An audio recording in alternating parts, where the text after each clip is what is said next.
भगवान जब आते हैं जिस कुल में, उस कुल के जो शरीर होते हैं वो पंच तत्व के नहीं होते।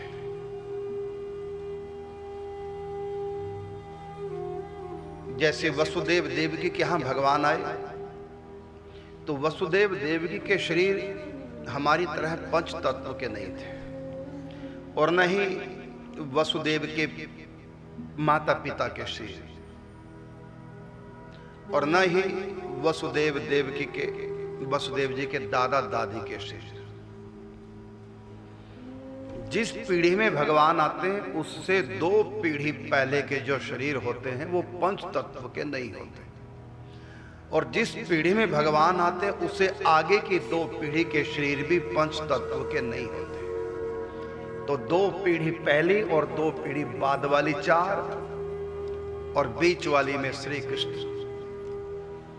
तो ये 5 पीढ़ी के शरीर पंच तत्व के नहीं होते, वो होते हैं भाव तत्व के। और दूसरी बात, उनके सूक्ष्म शरीर भी प्रकृति जन्य नहीं होते।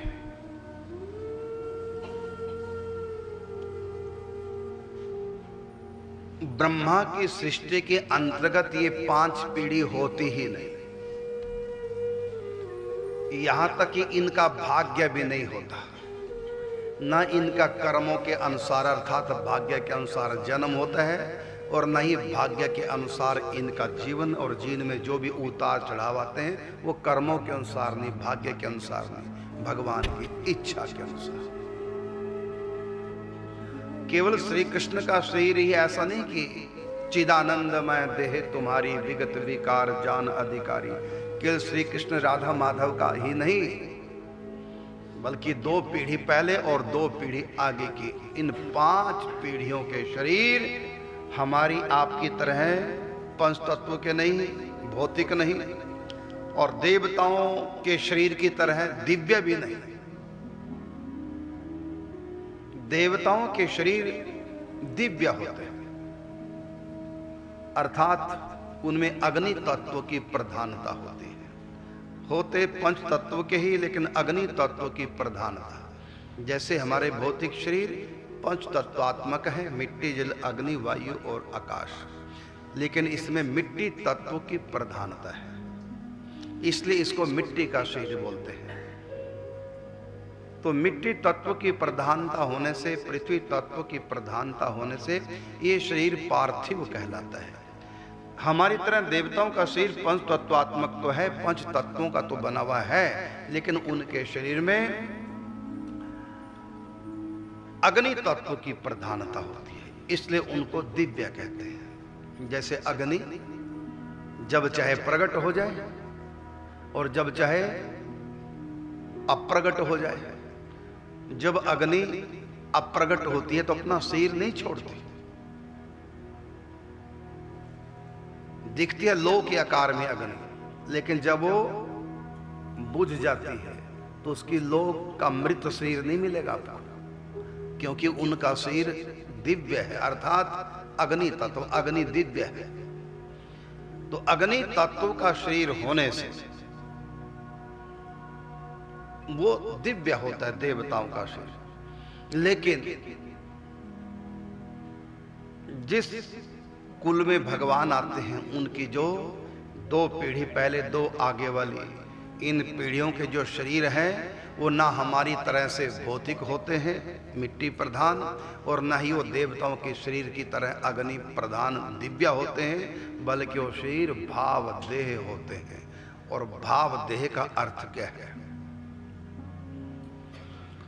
राधा रानी महाभावमयी है, तो उन्हीं के अंश से भावमय देह प्रकट होते हैं और उनमें आत्मा चली जाती है। जैसे हमारे शरीर पंच तत्व के हैं, उनमें आत्मा आती है, ऐसे देवताओं के शरीर पंच तत्वात्मक तो है, लेकिन अग्नि तत्व प्रधान होने से दिव्य। लेकिन भगवान का शरीर और भगवान की 2 पीढ़ी पहले 2 बाद वाली ये 5 पीढ़ियों के शरीर पंच तत्व के नहीं होते। मिट्टी, जल, अग्नि, वायु और आकाश, ये 5 तत्वों में से एक भी तत्व नहीं होते। और उनका सूक्ष्म शरीर भी हमारी तरह से मन, बुद्धि, चित्त, अहम से निर्मित नहीं होता। वहां सब कुछ भावमय शरीर होने से राधा तत्व से निर्मित है। हमारी आत्मा कृष्ण तत्व की है, परमात्मा तत्व की। तभी श्री कृष्ण ने कहा गीता जी में,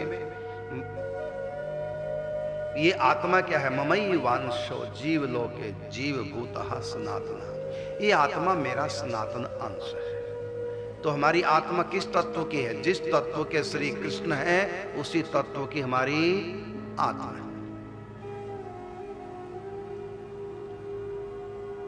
लेकिन हमारा शरीर मायामय है, पंच तत्वात्मक है। सूक्ष्म शरीर भी ज्ञान इंद्रिय, मन, बुद्धि, चित्त आदि से निर्मित है, तन्मात्राओं से निर्मित है। आत्मा श्री कृष्ण स्वरूप है और हमारा शरीर, तीनों कारण शरीर मिलाकर तीनों शरीर ये माया है। इसलिए हम माया और श्री कृष्ण दोनों को मिलाकर के हम बने। जैसे माता पिता से संतान पैदा होती है, ऐसे हमारा शरीर माया से बना है। तीनों शरीर भौतिक, सूक्ष्म और कारण। तो हमारा शरीर बना है माया से और आत्मा है कृष्ण से। तो हम दोनों मिलाकर के क्या बन गए? माया कृष्ण। हम कौन हैं? माया और कृष्ण दोनों को मिलाकर हम जीवात्मा बन गए। हमारी जीव संज्ञा हो गई। थे आत्मा और बन गए जीव, हो गई जीवात्मा। क्योंकि हमारी आत्मा परमात्मा का स्वरूप है, उनका अंश है, और हमारा शरीर माया का अंश है। तो हम जो जीव बने, तो जीव में दोनों चीजें हैं। आत्मा परमात्मा स्वरूप है और शरीर माया स्वरूप है।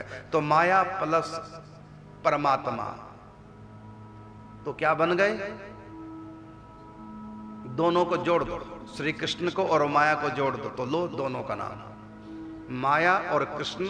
बीच में से और हटा दो, एक कर दो, तो क्या हो गया? माया कृष्ण। तो हमारी जीव जो संज्ञा है क्यों है? क्योंकि हम में माया भी है और चेतन परमात्मा का आत्मा अंश। इसलिए हम परमात्मा और माया दोनों को मिलाकर के बन गए। प्रकृति और पुरुष को मिलाकर के शरीर बन गए और आत्मा हम जीवात्मा। तो हम हो गए माया कृष्ण।